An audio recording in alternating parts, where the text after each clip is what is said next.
Most grocery stores have a huge selection of tofu these days, and there's tons of different textures and different firmnesses, and sometimes there's smoked tofu and different flavors.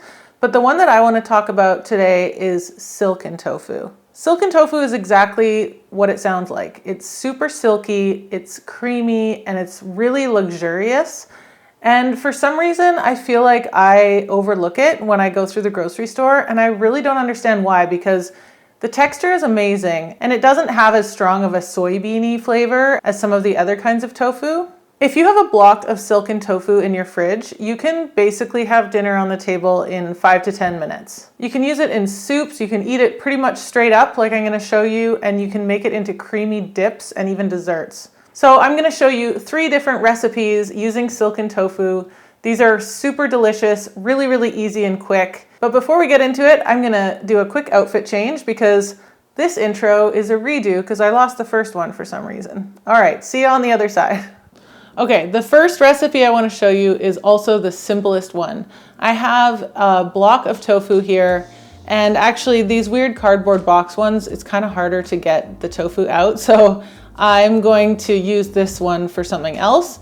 And I'm gonna show you this recipe with a nice plastic tub one because it seems to come out a lot easier and cleaner. This is just a block of tofu with some sauce on it. You don't even have to heat up the tofu at all. You can just eat it cold and then make the sauce. But I'm gonna show you how to warm it up slightly. I have a large pot and I'm just using a little rack. I have about a ½ inch of water in the bottom of the pot, and I'm just putting the tofu block on a plate right onto the rack, and I'm popping a lid on and steaming it for about 5 to 10 minutes, and that just warms it through. While I'm waiting for that to steam, let's make the sauce. This one uses just about everything I keep in my fridge door, which is handy. So over medium heat, I start off with a little bit of toasted sesame oil in the pan, and then I add some garlic and ginger and some green onions and saute those for about 30 seconds or so. And then this pan got really, really hot. Be careful, especially if you're using induction. I feel like they get crazy hot, but I added some Chinese cooking wine and that helped to cool down the pan. And then I added in some soy sauce and a big squeeze of maple syrup, or you could use honey, you could even use sugar, just some sweetness to kind of counteract the saltiness of the soy sauce. And then a big dollop of chili paste. I'm using sambal oelek here. And this makes the most delicious sauce. So all I'm gonna do is take the tofu out of the steamer. I kind of tipped off some of the water that had collected on the plate, and I can just kind of soak up the rest with some paper towel and then just spoon the sauce over top. I added some chopped fresh cilantro and some toasted sesame seeds over top of that, and make sure to get all that sauce because this goes so well with rice. You can just have a few scoops of this tofu with the rice and the sauce. So I find this amount is perfect for 2 people. It's so good. It's like that custardy, smooth, super delightful texture. That with the salty, spicy, punchy flavor of this sauce, it's just seriously next level.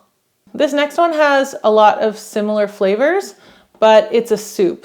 And I make this soup all the time. Lately I've been making it like every second day, it seems like, because it's so easy and it uses a lot of the stuff I have in my fridge door again. Into a medium-sized pot, I just start off very similar to last time, sesame oil, garlic, ginger, and then I added in some Korean chili paste. So this should be gochujang, which is a really spicy bean paste. I actually ran out of gochujang, but I did have this samjang, which is not as spicy and it's a little bit saltier. It's not ideal, but I'm gonna use it anyway. But if you can get gochujang, it's definitely the best thing to use. And then add in some stock.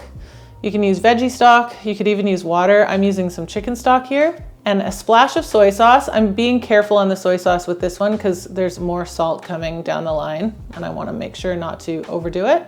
And then into this mixture, I added my veggies. So this time I just had some Napa cabbage that I chopped up and chucked in, but you could use broccoli, you could use any kind of leafy greens, even carrots, peppers, whatever veggies you have. And then I just pop the lid on and let this simmer for a couple minutes for the veggies to soften. Once the veggies were soft, I turned off the heat completely and then I added the miso. Miso is best when you don't heat it too much. If it boils, it loses a lot of the bacterial benefits.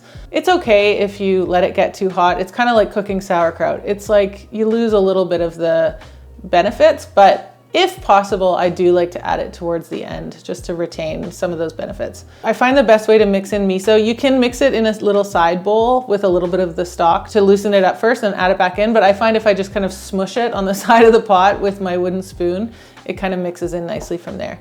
And then I just add in some fresh cilantro or green onion, whatever you've got, or both.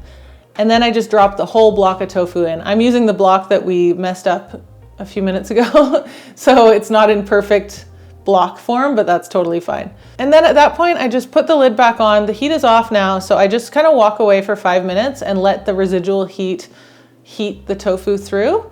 And at this point, I'll just go off and do a few dishes, do a bit of cleanup, and then come back and I have this really, really delicious soup.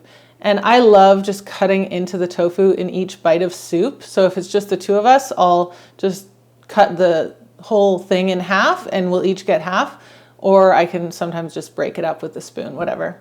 Because this didn't have quite as much kick as it would have if I used the gochujang, I used a little bit of gochugaru, which is Korean chili flakes, and just sprinkled those in at the last minute. This is such a good one because it comes together in no time. This is like a 10-minute dinner and it's so good and spicy and salty and filling. I love it. Last but not least, I'm using the silken tofu to make a smoky, ranchy kind of dip. I don't really have a name for it yet, but it's delicious. I have a little mini chopper here, and I'm just adding the whole block of tofu in. I added the juice of 1 lemon to this, and then I'm going heavy on the powdered seasonings. I have a teaspoon of garlic powder, a teaspoon of onion powder, a teaspoon of salt, a teaspoon of dried dill, and about a 1/4 teaspoon of smoked paprika. You can definitely add more if you like. I'm not a huge smoky person. I just like a little hint of smoke. So a little goes a long way for me. You won't see me making much with chipotle, by the way, for that reason. And then just blend it up. And this takes 2 seconds. It's so good. You can use it for veggies and dip. You can spread it on a sandwich. You can dip your potato chips into it. You can dip your crackers into it. This is just an amazing dip. Spread it on a wrap.